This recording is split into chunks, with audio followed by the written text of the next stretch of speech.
Hey, what's going on, everybody? This is your boy Jarrell Mason, and welcome to another edition of Beyond the Album Cover, where we get the scoop from people inside and outside of the entertainment industry and give them their flowers while they're here to be celebrated. With me on the podcast today, I have my good friend, my brother from another mother. We go way back from my days at WAG 103.1 FM in Greensboro, North Carolina. He stays bringing that real, raw, underground hip hop, all real, no preservatives in the beat of the night. You're gonna get the times where you can catch it. But my man, DJ Prez, welcome to Beyond the Album Cover, bro. Thank you. The honor is mine. Proud of you, everything that you've accomplished with this, especially with this podcast. So just keep that joint up. But I'm happy to be here, man. Thank you. Man, I appreciate it. It is definitely a WAG reunion because on the previous episodes I've interviewed Josh Kimbrough and Chris Lee, who is doing big things at WRL, lead sports anchor. So shout outs to both of them. So anything for WAG and UNCG alum, you guys got an open invite always. Word up. Yes, Yeah, man. sir. Yeah. So tell me a little bit about your journey. How did you end up at UNCG and what led you to first create In the Beat of the Night? Huh.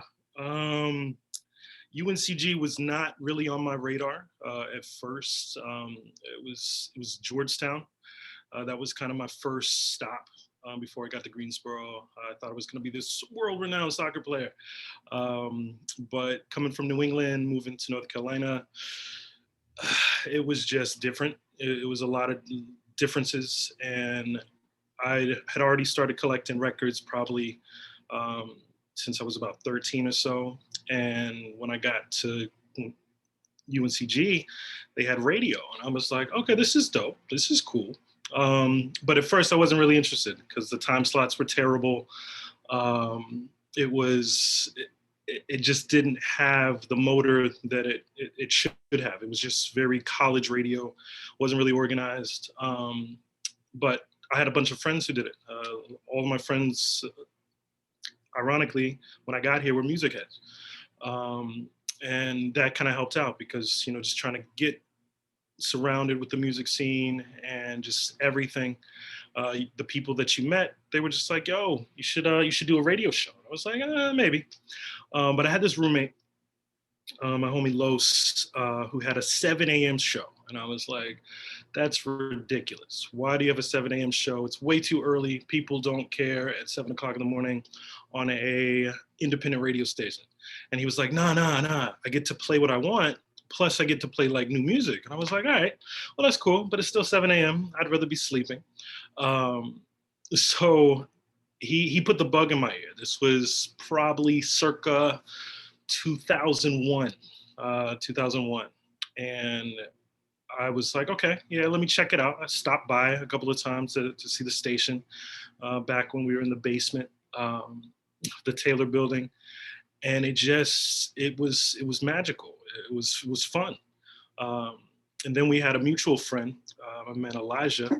He went by DJ Soulija back in the day. He was a Soul Records fan. And he had this concept for his show. It was called Beats and Blips. And Beats and Blips was kind of a mix of hip hop and electronic music, all the things that I was into. And he had a late night show. So my homie Los, he had the early morning. I was like, nope, not feeling that.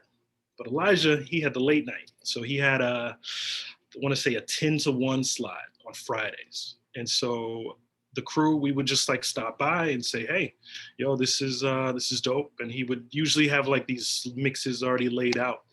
He was a DJ, but he didn't do the live mix because he was like, I don't feel like bringing turntables in the booth. It just takes too long.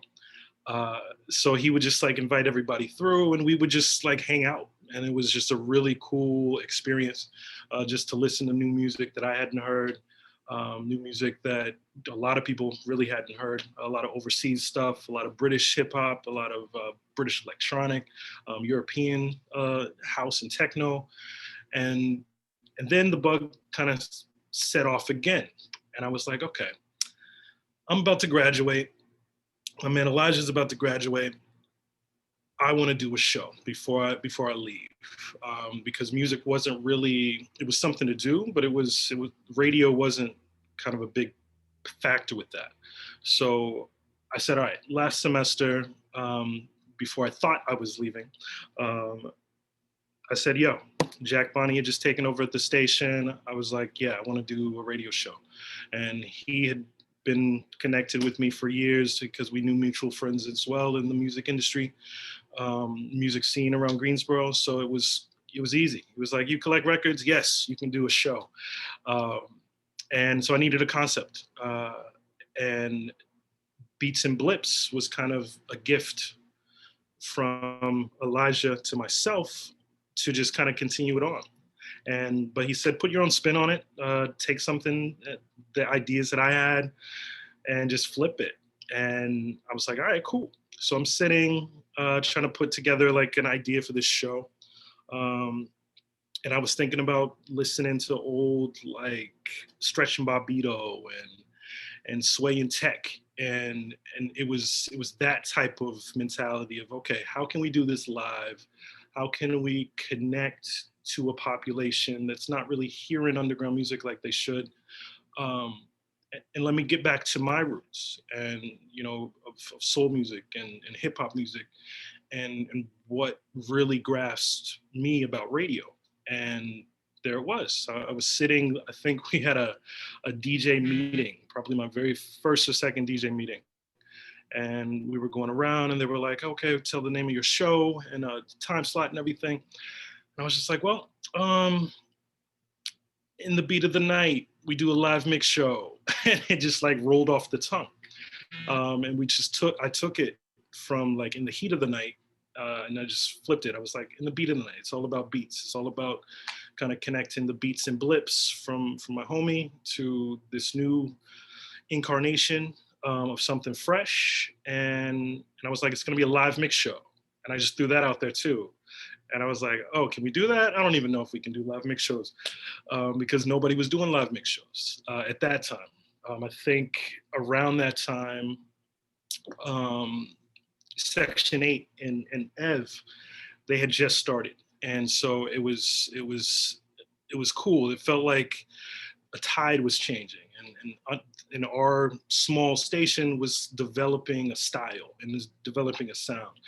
And I was a part of that. I was happy to be a part of that.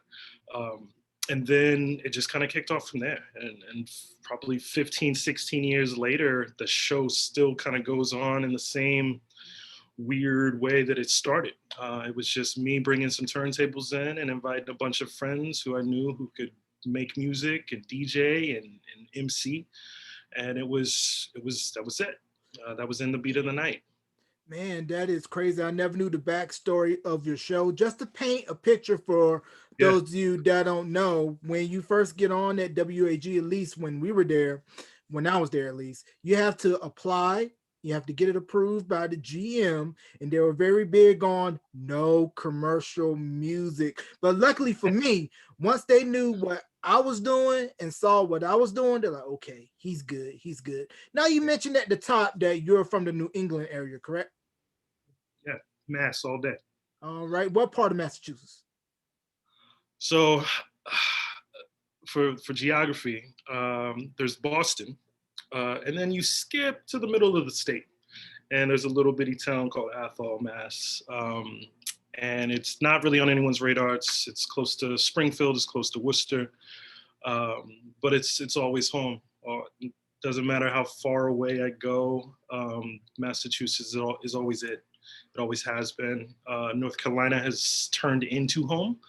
I've left and I continue for whatever reason to come back, but it's not bad. It's Massachusetts is one thing, North Carolina is something else completely, two different environments and everything. But both places I have so much love for. Yeah. Um, And of course, so North Carolina, you don't have to deal with nor'easters. yeah, the weather is a little bit nicer. I hate summers. I do not like summers in North Carolina, but I do enjoy the dichotomy of like four seasons.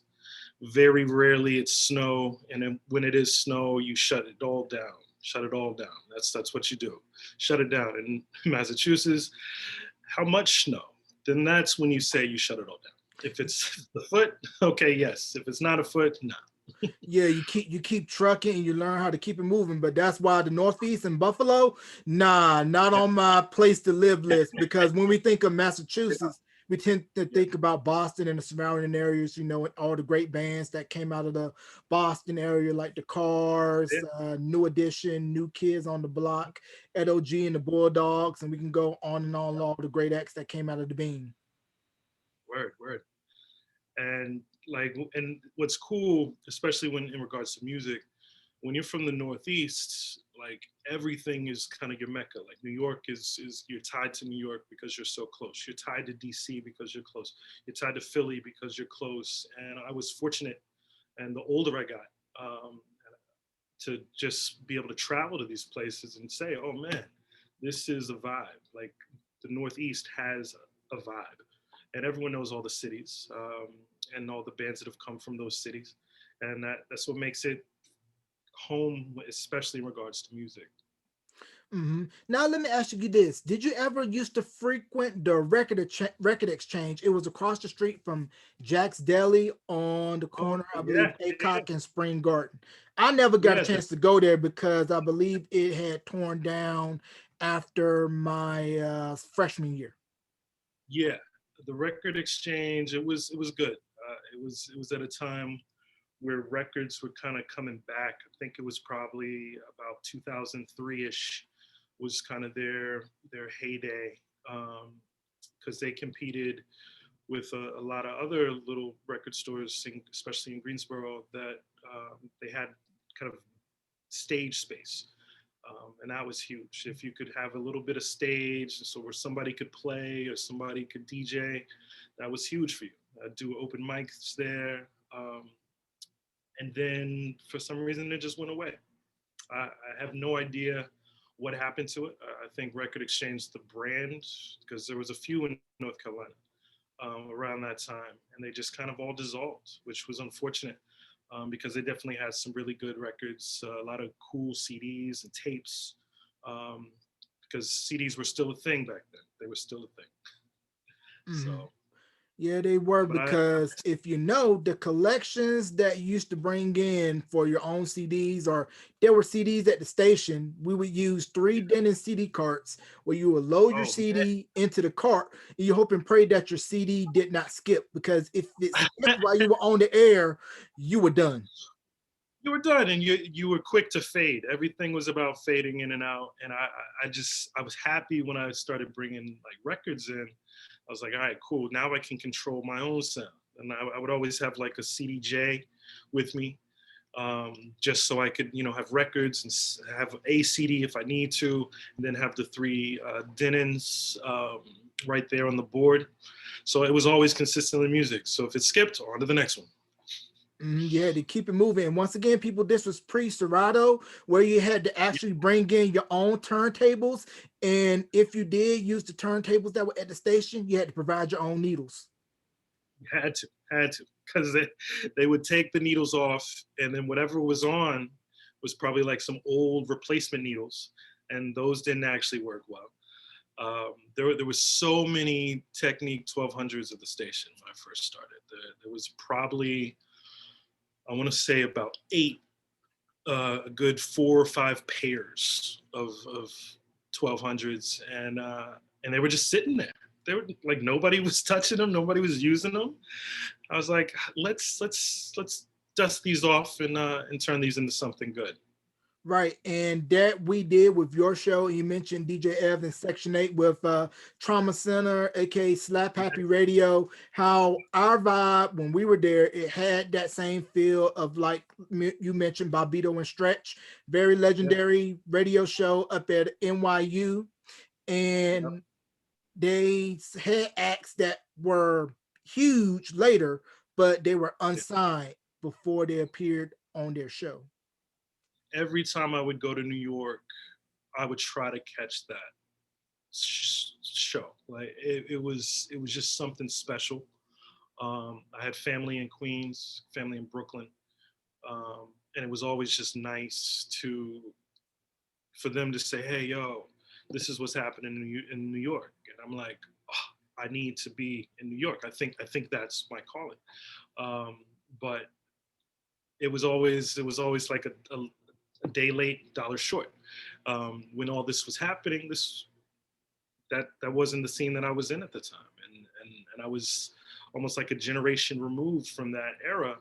And so during WAG years, it was how can we pay homage to those moments and those kind of groundbreaking radio shows that it meant something.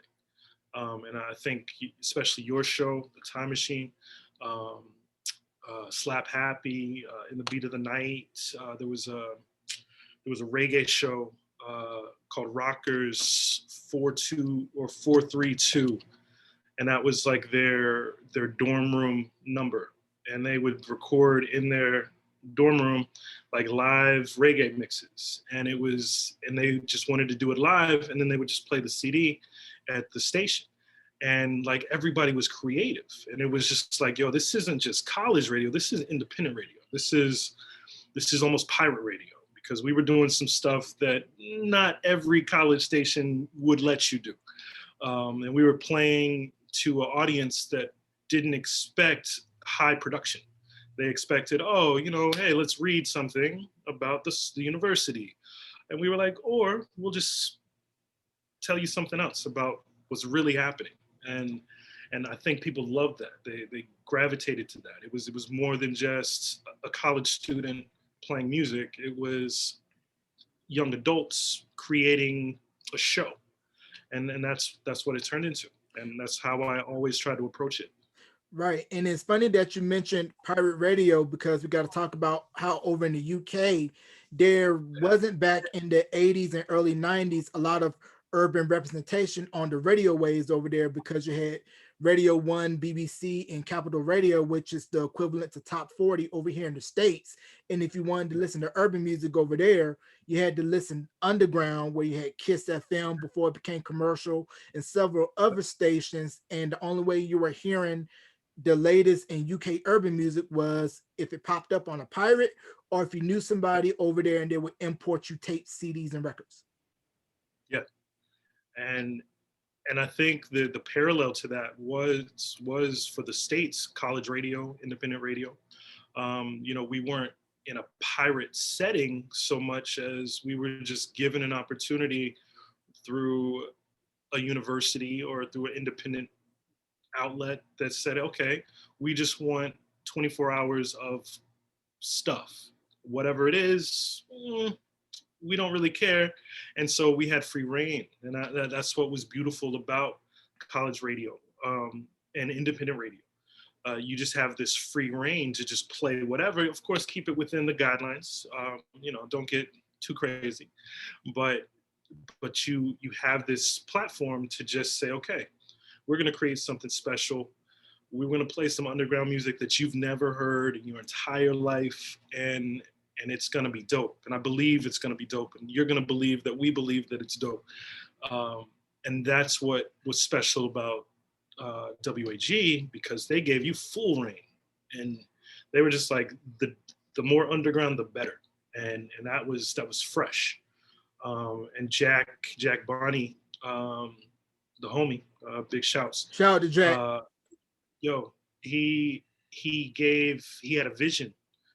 He was the first general manager, like on payroll, who was an alumni, and so he knew what it would take to make WAG special and stand out. Because my first year, we had just started to integrate, actually, it was probably the first couple of years. We were one of the first indie stations to do online, and that wasn't even a thing. And then all of a sudden, WAG has a stream. And then after that, everyone else in the city, 102 Jams jumped on, 107.5 jumped on. And it was just like, 97.1. yeah, 97.1. Then A&T jumped on. And they were just like, how did we not think about this? But Jack did. Jack was like, how can we stream past our 18 wattage? And I said, yes, I was all for it, because we were contemporaries, we were close friends, and he asked my opinion, and I said yes. This is awesome. I think this will be great. And and that great, was huge. great it was, man, because it was my saving grace. Because the wattage didn't really pick up outside of Yeah. campus, but I was heavy Ah, promoting the streaming in the website and forums and message boards and blasting it on my little campus T-shirt that I wore to promote the gig. So the live stream was definitely a big thing. And if you think about it, we were ahead of the curve in regards to we that, since were. you stated that everybody was hopping on it later once we got onto it first. And what was dope about it, even to take that further, that one idea pushed WAG to like national recognition at a point, because Jack was actually invited to talk about WAG at CMJ New York in, I want to say 2007 maybe, um, and he was, and his whole platform was talking about how you take a college station and have it compete with kind of commercial radio in your city. And WAG had gotten to that point where we competed, and people, Yes Weekly and Go Triad, they were writing about WAG as if they were, if we were commercial. Just because we had a lot of fun shows, we were doing live shows, we were streaming, we were doing things that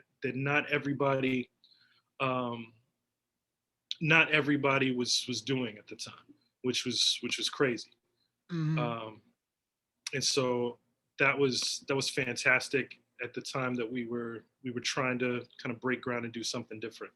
Right. It definitely was like having your CD be put on shuffle, because one minute you could hear R&B, next minute you could hear underground hip hop, one minute you could hear Americana, one minute you would Yeah, hear rotation. So it was a mixed bag. yeah, exactly.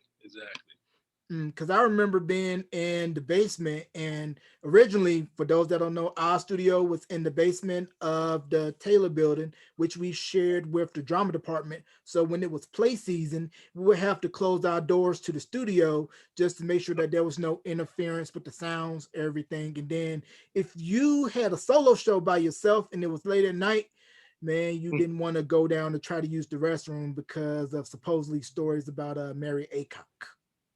And I used to bring my dog to the station. Nobody knows that, but Statute of limitations is up on that one.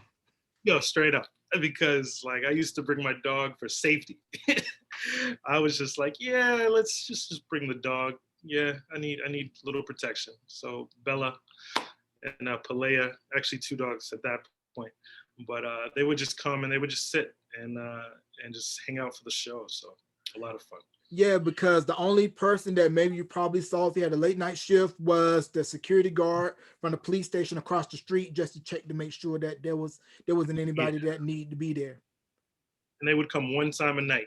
So if you had a 3 hour show, uh, You're on your own. And then don't let it be to where if it was not a live body in the studio and the door was yeah, locked and you couldn't get in, you had to go across the street to the police station, either get the check key out the or key. they would Oh have to come and open it for you so that you could get in. yeah. Oh my gosh, I forgot about those days.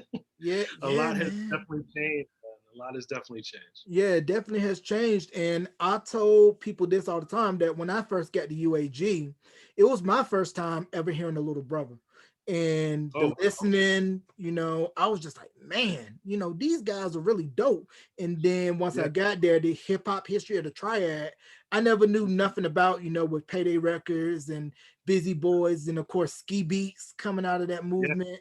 And just thinking how NC has really laid the foreground, for hip hop with what we see now with J. Cole, Rhapsody, the Baby, who I believe went to UNCG, and all, Oh, and wow. Lil Stunning for Vegas, and everybody that Okay. has flourished from North Carolina since. And that kind of started, with Little Brother, and then of course prior to Ski Beats with his work with Camp Low and Jay Z and Original Exactly. Flavor.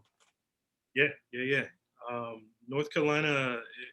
I was shocked, to be honest, with so many local artists that were just blowing up. And Little Brother, kind of that 2003 to 2005 was kind of their golden era of like introduction.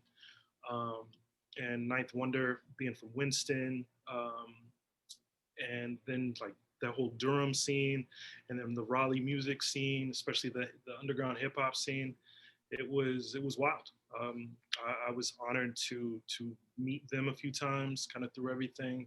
They came through the station early on, and their first, I think, the listening tour. They definitely stopped by, did a sound check with us. Um, but it was unique, man. Like those early 2000s for North Carolina hip hop was big. Um, Big shouts to all the DJs who were kind of around at that time. DJ SK, um, DJ J Lone, DJ T Zone, the Blind Tiger like hip hop scene. They kind of pushed this movement between like the big, essentially the three big cities, Charlotte, um, Greensboro, and Raleigh, and trying to connect all those dots. And like people were just doing similar parties, just to kind of push this thing. And they used radio to kind of be that background.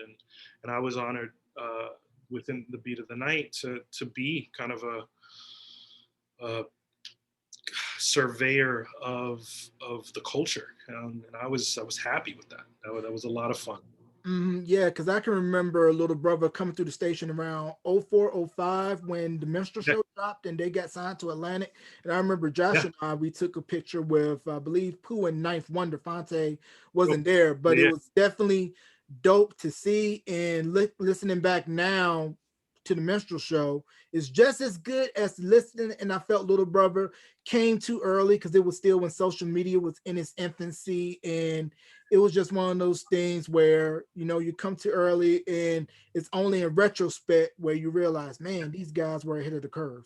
But Fonte yeah. and everybody's doing well for themselves. Fonte on Quest Everybody, yeah, Showcase, Ninth Wonder, Jamala, and of course Pooh doing his thing on the managerial side. yeah. And I think, are they coming back with a new show or a new album? That I do not know. The last album I know they released, it was May the Lord Watch. That was with Pooh and Fonte, and it came out I think maybe a year or two ago. Yeah, yeah, yeah. Okay, so that's dope though. I'm very proud of those cats. Now, did you play any Cooley High? They were a rap collective out of NC State, and in that group was a pre-fame Yeah, Rhapsody.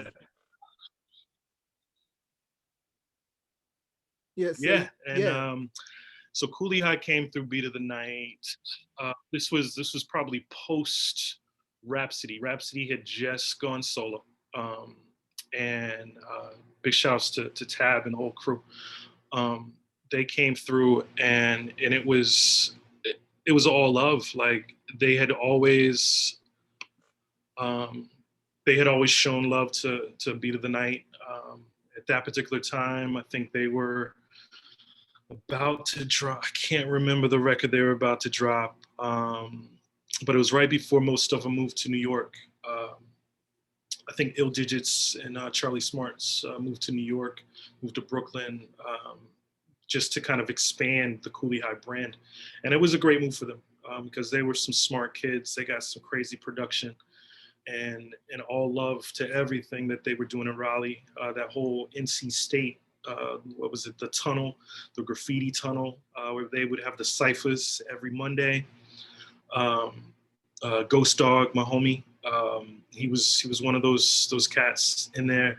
Tucson, Lazarus, they were kind of like the extension of Cooley High, because they were all around like hip hop in Raleigh at that time, and everybody was trying to break bread with Ninth Wonders Camp, with Jamla, and Cesar Comanche, and like all those cats, um, because that was where we thought hip hop was going for North Carolina, and it was a good run.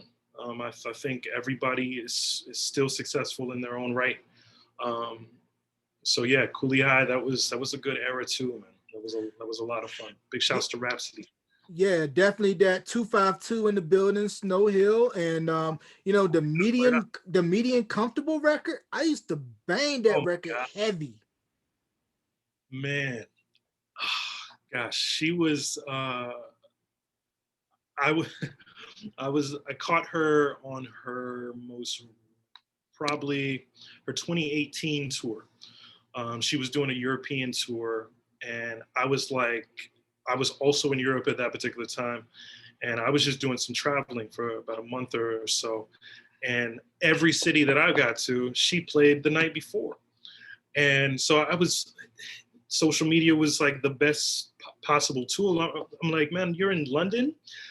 I was in London yesterday, and it was just like I couldn't catch her on her tour because she was like a day ahead of me, and but we laughed about it via Instagram, and it was always cool. I haven't seen her perform live since, gosh, probably that early record, probably that debut record.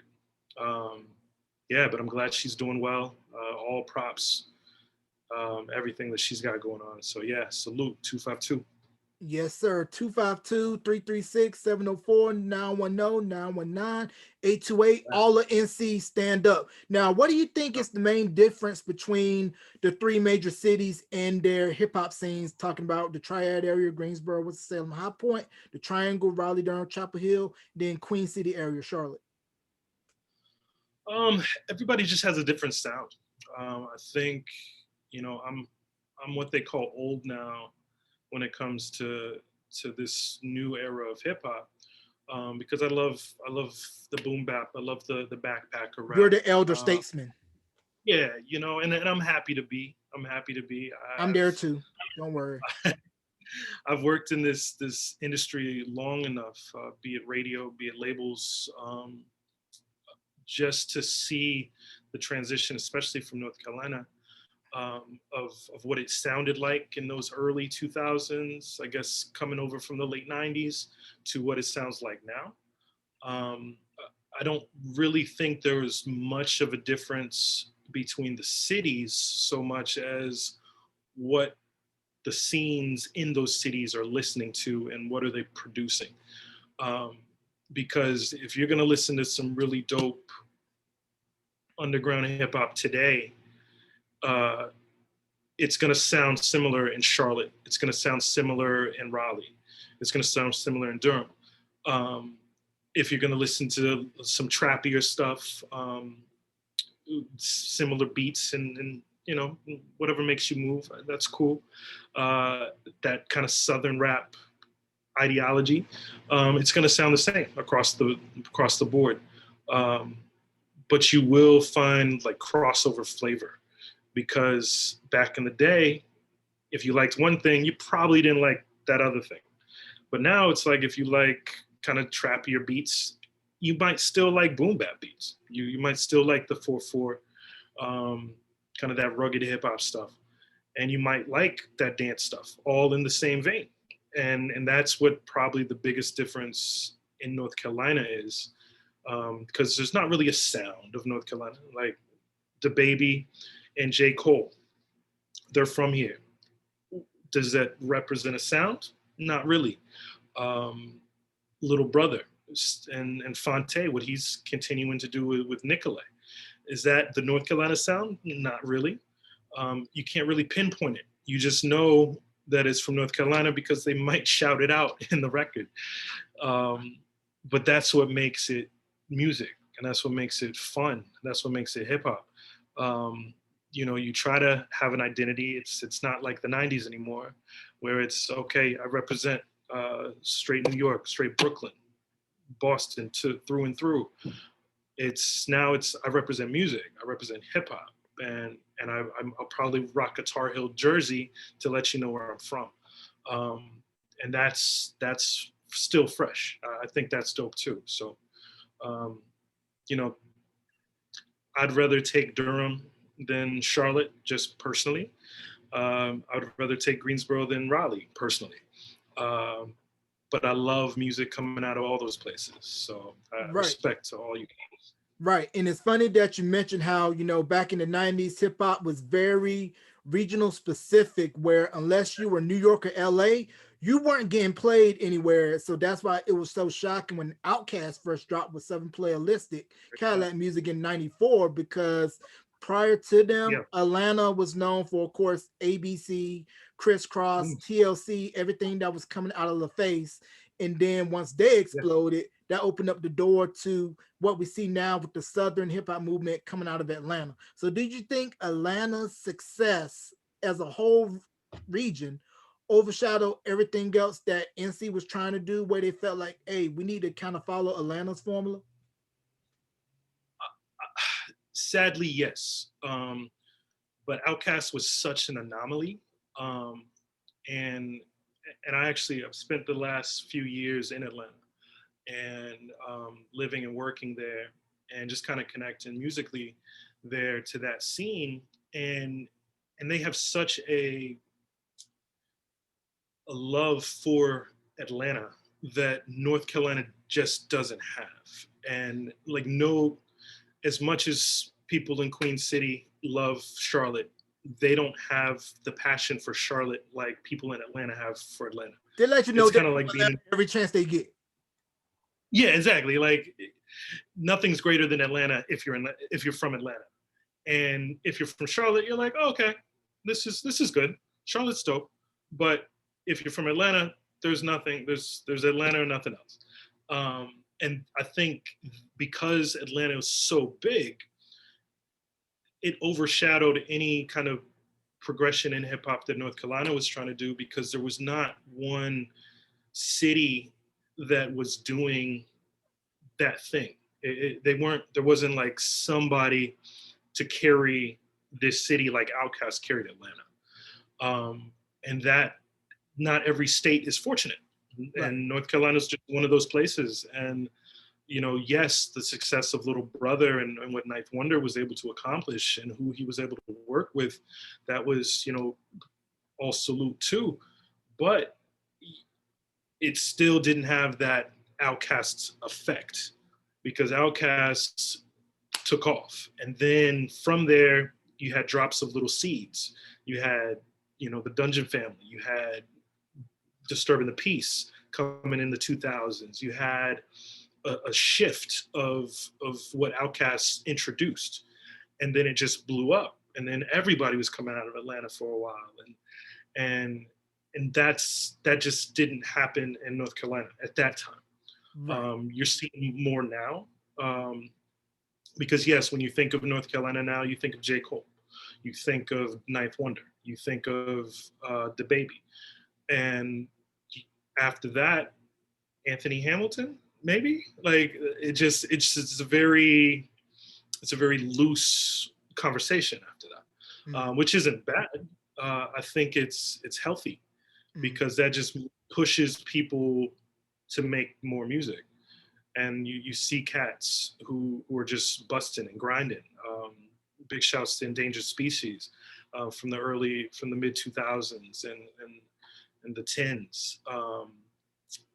Tony Price and his Sham Lee, uh, they were pushing Bloody Molly. Um, you know, like most people in North Carolina, they to break into this industry, they move. Um, Probably one of my favorite kind of hip hop bands when I got to Greensboro was Urban Sophisticates, and they were a dope two brothers from Philly who had this very root style approach to hip hop, and it was dope. It was fun. It was clever. It was witty, and but they knew that they had to leave to make it big musically. Um, my homie Either Mad Assassin. He's been doing his thing on the underground scene for years. He knew that he had to leave North Carolina to move to LA to start going on tour. And that's sadly what happens in North Carolina in regards to hip hop. Um, I don't think that it's North Carolina's fault. It's just the curators are so spread out. And there's not one location where you're like, okay, if I want to make it in North Carolina, I got to move to Charlotte. I got to move to Raleigh. I got to move to Greensboro. That's not how this state is set up. Yes, there's some cats that are doing it in every city. Probably one of my favorite parties for hip hop, Nocturnal in Charlotte is, and it's been around for almost a decade now. That is where you go to find your culture. You got the b boys, b girls, you got as well, you got A Minor, Shadow, the MC holding it down just for the culture. It's like, where can you come to listen to fresh music, dance, listen to dope DJs, and probably catch like a freelance performance? You come to this party every Monday night, and boom, we're gonna show you some stuff. A lot of places in North Carolina right now, well, minus the pandemic, they just don't have that. But Atlanta, to circle back, has that often, and they've yeah they've built a culture because of what Outkast started, what Ludacris continued, what Ti continued, and what these new cats are bringing to the table, um, reminiscent of everything that New York and LA had already had, Right. um, kind of the bearers of hip hop. So Yeah, because when you look at Atlanta, Atlanta is very communal where everybody knows everybody, has worked with somebody at some point, and it's like, hey, I get on, I'll do something to get you on. Because if you look at how Atlanta is structured, it's one big community. And like you stated, when you're in North Carolina, you got to go elsewhere to get on. And do you think that Jive kind of put the weight on Petey Pablo's shoulders once Raise Up came out that he was going to be the hip hop savior for the state? yeah, because when you come out with an anthem for your state, there's nowhere else you can go. And so the label, they just said, we want to capitalize on that. I was never a fan of Petey Pablo. I'm not essentially from here. I've lived here long enough, but that wasn't my vibe. Um, I respected what that anthem needed to do, and how connected you feel when you hear it. Because anytime you hear your state, your city in a story or in a song or in a record, you get amped.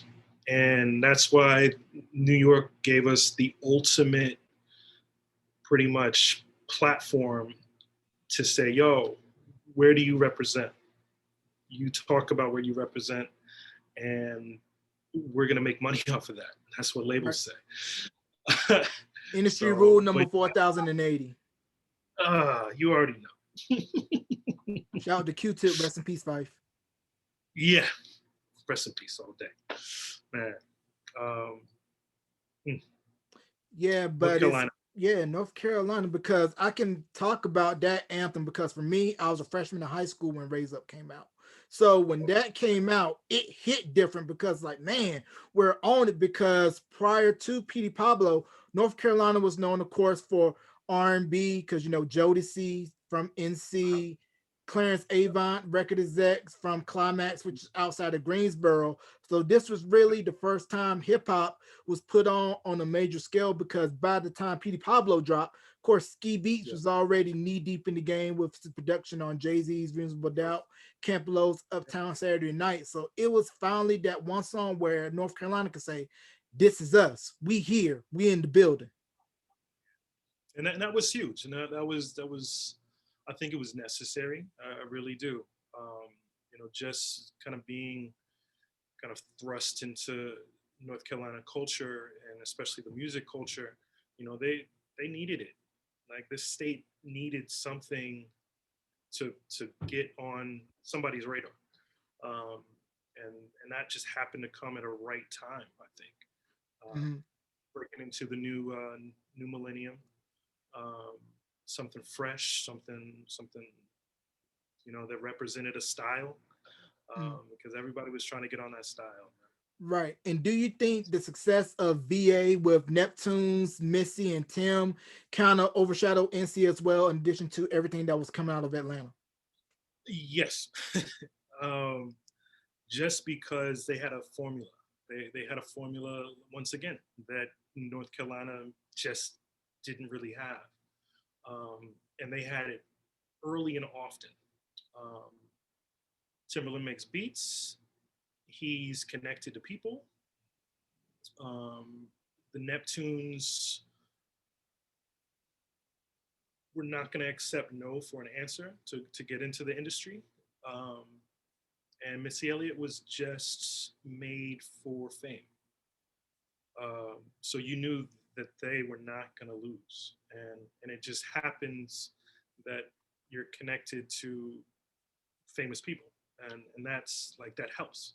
That definitely helps. If a label exec is a relative, um, that's huge. That opens a lot of doors, and it gets you to a table. So that's a really fortunate thing. Same thing with Outkast. Um, just it's almost who you know at the right time, um, and timing is everything. So Right, definitely agree with that. And I see behind you, you got the Stone's Throw record. So can we talk about Stone's Throw? Everything got it there, and then briefly go into that whole hieroglyphics movement with Souls of Mischief, Del the Funky Homo Sapien, A Plus, Jurassic 5, that whole underground movement out west. so I'm fortunate to have been connected with Stone's Throw for quite a few years, all because of In the Beat of the Night. In the Beat of the Night opened so many doors, especially when labels were starting to develop and evolve, and that stream kind of kicked off. Um, and this was early, probably early 2000s, probably 05, 06, when labels were really trying to like regain that momentum with underground music, independent music. And so they were trying to push independent radio and college radio because it was so successful in the 90s. They wanted to recreate the wheel. And so the live streams and satellite music was starting. They were trying to catch every DJ with a dope show. And Def Jam was on it. Stone's Throw Records was on it. And something about Stone's Throw captured my attention early, because the first Loop Pack record, amazing. And it was like this underground sound that I was like, man, this kind of sounds like my show. And so the more music they were sending me, and this was, oh gosh, this was MED, this was Dudley Perkins, um, this was Dilla, this was Madlib, um, all this music that was coming to my show. They would send me care packages to the station, and I was like, yo, let's connect. Like, I like what you guys are doing. You're coming up on 10 years in the game. You're the underground like label that everybody wants to be. Um, and I was fortunate to get a seat at the table. My man Havana Joe, he kind of spearheaded the Brooklyn office, and he was just like, "Hey, let's do some media consultant work for uh, Stone's Throw Records because of your just longevity with independent radio and your vision with your radio show and the fans that you get. And yeah, let's put out some albums." And I was fortunate to break a lot of those Stone's Throw records, from the Aloe Black to Mayor Hawthorne, that reintroduction to soul music, from this like West Coast label that needed a spark. Because after the passing of Dilla, who put out one of his finest works on Stone's Throw, um, they they kind of shifted in terms of what they were going to represent. Because Peanut Butter Wolfie was a hip hop DJ, and he knew this recipe for cultivating some really dope hip hop music. So he moved from the Bay to LA and started this thing that was essentially out of a house with a couple of cats, um, with one producer, Madlib, who was God's gift to music. And he had this idea. He was like, let's pump out records. and it was records, and it was different records. It was underground, but it was fresh. It was soulful. It had I don't even. It's hard to put what Stones Throw records sound like into words. Um, but if you've ever heard a Madlib record, a Madlib beat, if you've ever heard an MF Doom verse, if you've ever heard a Jay Dilla verse and beat, if you've ever heard Aloe Black sing, if you've ever heard Wild Child rap, if you've ever heard Declaim sing and rap, um, if you ever heard Mayor Hawthorne, you just know that, oh, this is probably Stone's Throw. And that's what it captured. And it captured it from LA to Brooklyn, because Flying Lotus worked in the mailroom. That's what the impact that this independent label had on people, because it wasn't Capitol Records, it wasn't RCA, it wasn't Sony. This was something else. This was Stone's Throw, and I was very honored with my time with the label, um, just to see that work kind of come to fruition. Homeboy Sandman, um, New York school teacher turned MC, uh, jumped on with Stone's Throw, because Stone's Throw opened doors for cats who just were trying to make it, but not trying to make it the normal route. Right. Just, I'm gonna keep my day job, but I'm gonna do this art, and somebody's gonna appreciate it. That somebody's gonna be Peanut Butter Wolf, and because he's smart and he has this vision to be all encompassed, and that's what Stone's Throw is, and that's what Stone's Throw was at their height. Um, you know, things have changed, of course, with the label, with the roster. Um, you know, a lot of people that were there before aren't affiliated, um, but it was a time that I was happy to be connected with. Um, a lot of people came through the station. A lot of people came through the city, came through the show. Connie Price, the Keystones, Dane Funk. A lot of WAG present shows came from Stone's Throw. Uh, it was a great time, and it opened a lot of doors for me on a higher level beyond just radio, and just kind of seeing how the business ran. And they were almost like the perfect model of like what an underground label should be. Um, Similar to Stretch and Bombito being like a model of what a underground hip hop radio show should be. Stone's Throw was that partner, which was awesome. Right. And it's funny that you mentioned Loop Pack. Now I'm going to tell you something that's going to blow your mind, because I don't know if you know this. The young actor that plays Jack on Blackish, one of the members of Loop Pack is his dad. Yes, that's Wild Child, Little Miles. So there's a record, a Wild Child record. Big shouts to Jack. He he had Miles on the record as a baby, and he was talking to him, and and I was like, man, this kid has like hip hop energy.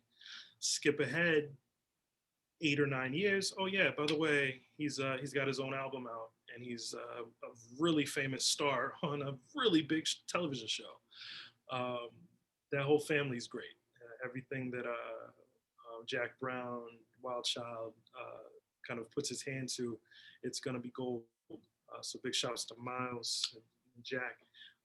If you guys see this, um, or when you see this, because they're really great family for sure. Yeah, because I can remember when Anthony Anderson and Kenya Barris created a Blackish. Once they found out that Wild Child was his dad, they were just bugging out, because with them being from the West Coast and them being Yeah, that huge, they were just like, "Yo, Wild Child's your dad," and trying not to fanboy whenever they would be on the set and everything, and just try to keep it cool. Because Anthony Anderson, he came a long way from playing Teddy Brothers on Hang Time.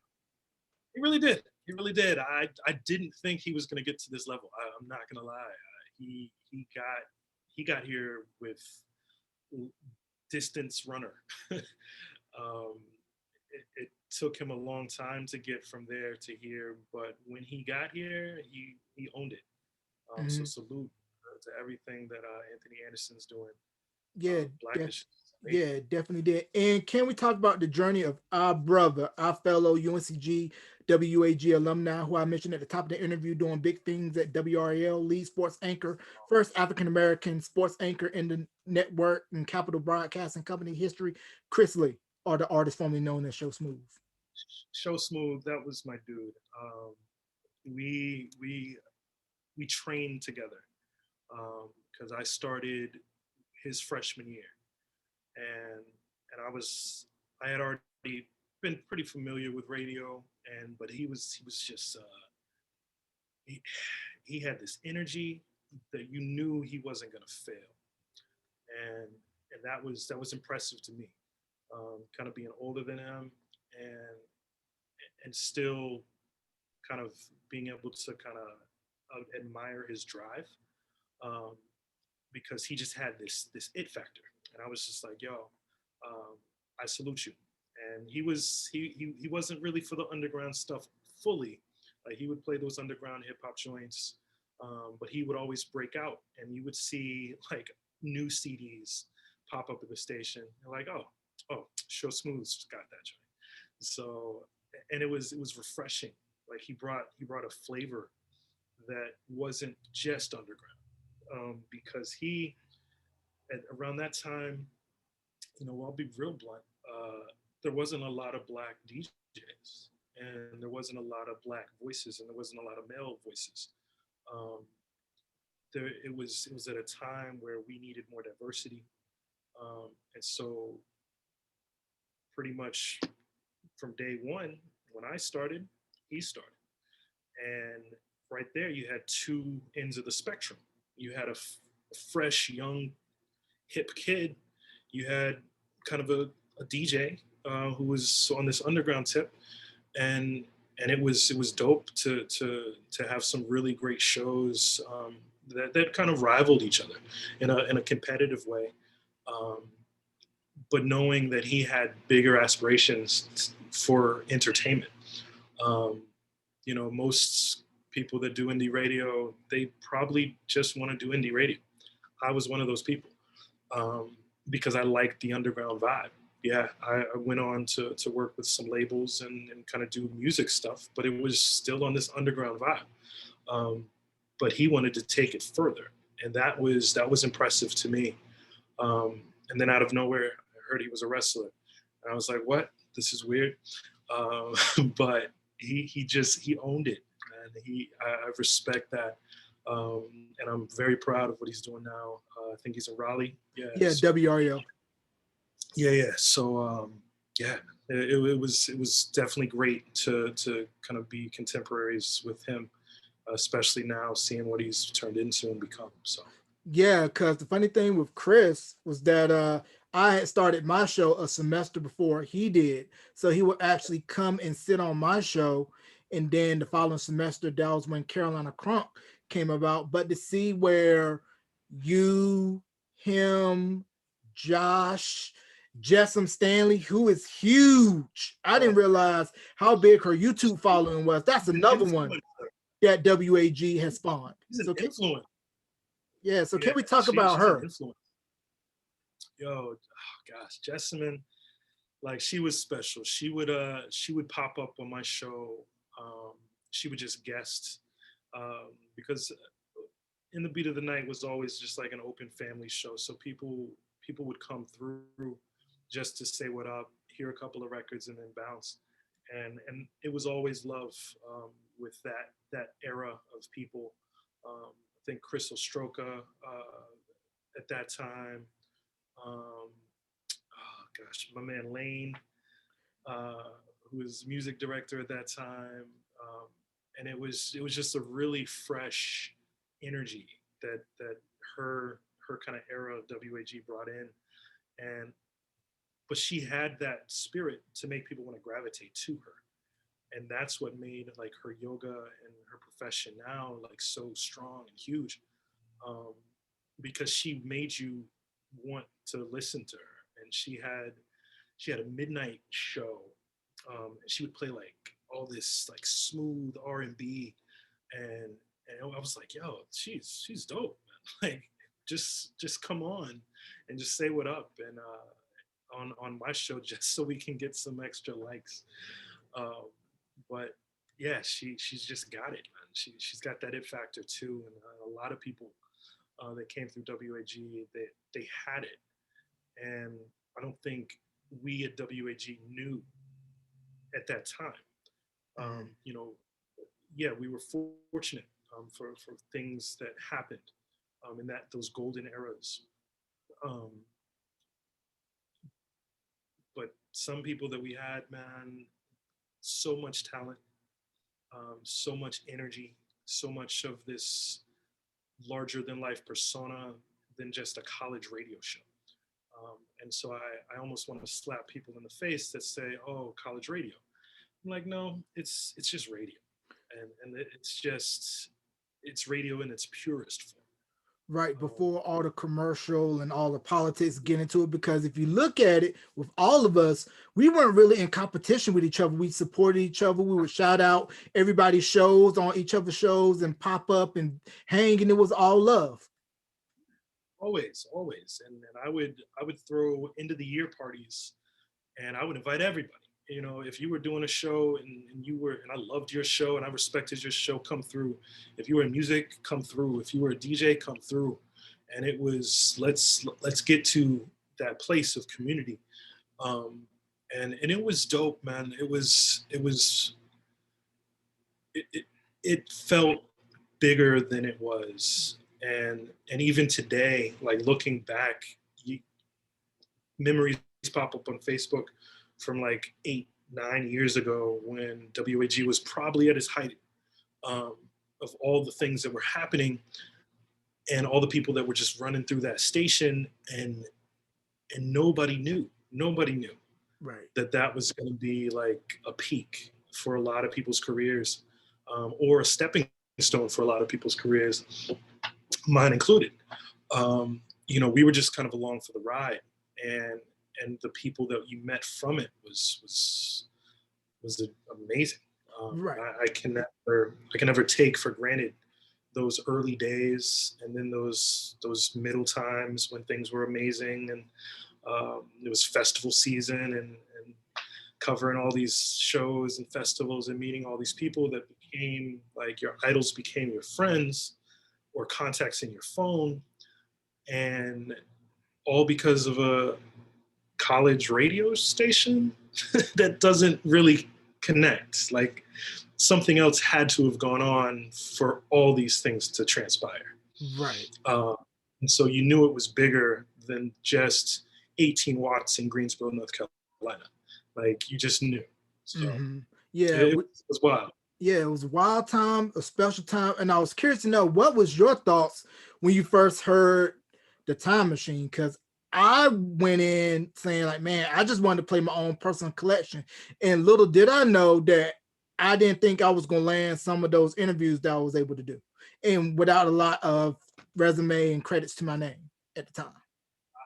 I will say I was impressed, um, because you essentially pushed me to dig deeper and get more connected with people in the industry, because I'm listening and I'm like, oh crap, this is good.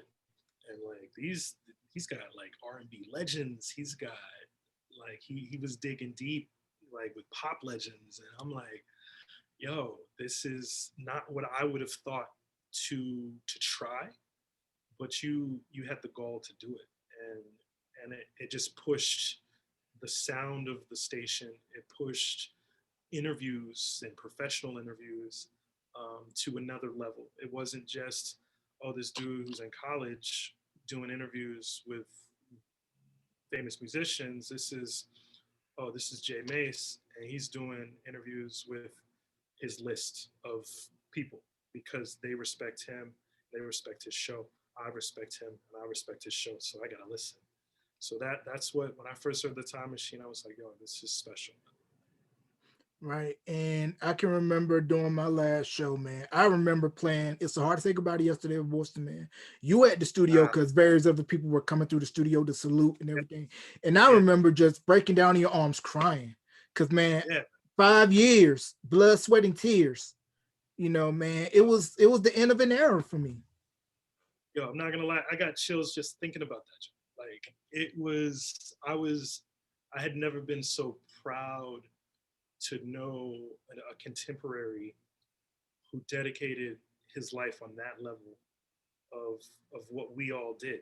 Like we're DJs. We're all in radio.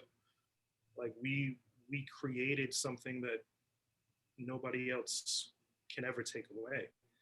Um, because these shows meant something to people, and they mean something still to people. Um, and I found that out even more like during like the 2020. We're not even talk about COVID, but radio and shows like yours were necessary for people to just get through tough times. And you took us back with the time machine to like moments that you're like, oh crap, I'm listening to 80s music in the 2000s and I like it. I'm okay with this. This is good. And I was proud, man.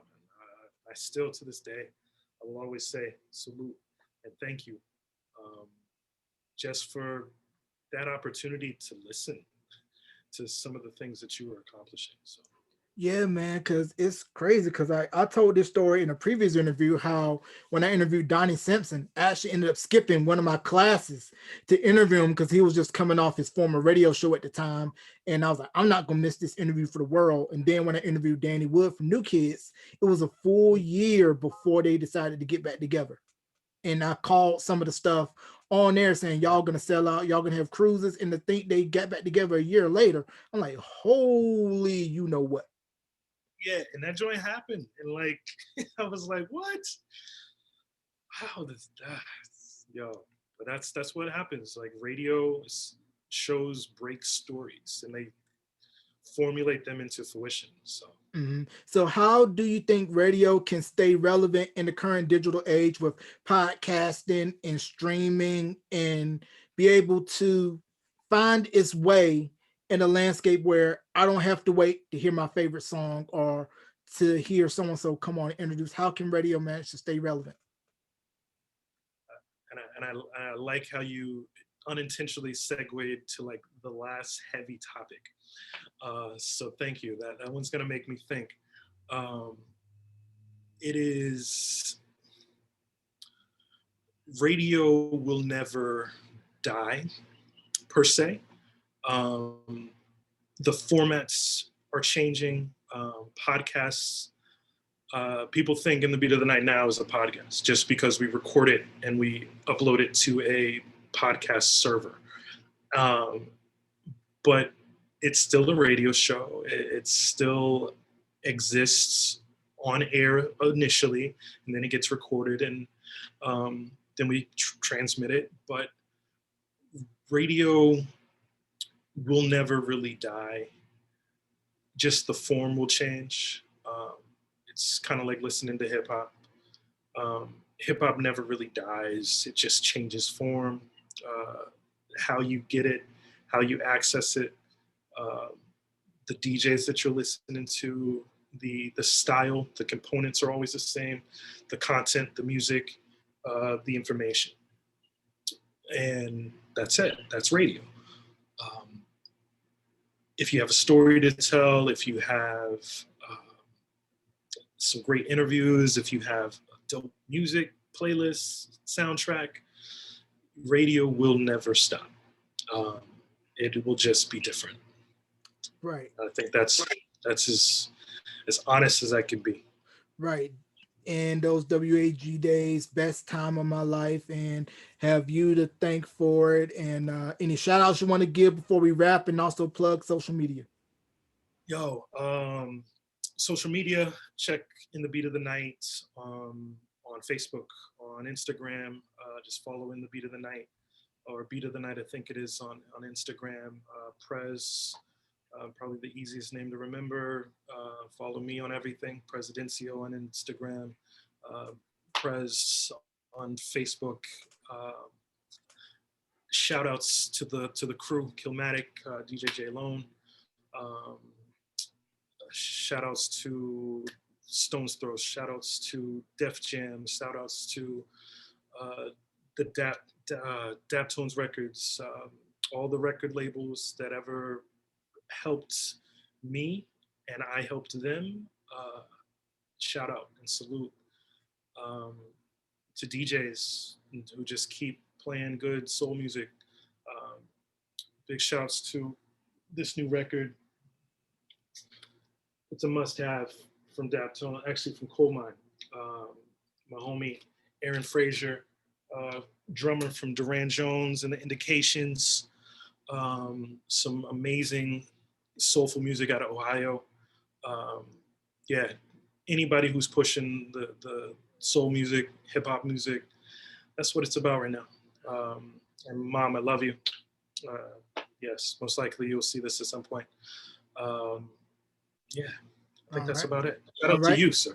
Yeah, man. Shouts to everybody that was affiliated with us at WAG, Ev, Section 8, A-Town, Show Smooth, Cat, Jack, Eric, Travis, Chris, Kyle, Jessam, anybody that was down at WAG from '04 to '09 and further back. Thank you guys. You guys helped with what is now Beyond the Album Cover. And of course, it all started with the Time Machine. So everybody at WAG, you guys have been very instrumental with everything. There will be no me without y'all. I wholeheartedly thank you all. And you can catch this interview along with past interviews on wherever you stream your podcast, Anchor, Apple, Spotify, Stitcher, TuneIn Radio, and on my YouTube channel, youtube.com/Beyond the Album Cover. Ladies and gentlemen, the one, the only, my good friend, brother from another mother, DJ Prez from WAG in the Beat of the Night. Prez, thank you for coming on and doing this interview. Salute, man. Thank you for having me. Yes, sir.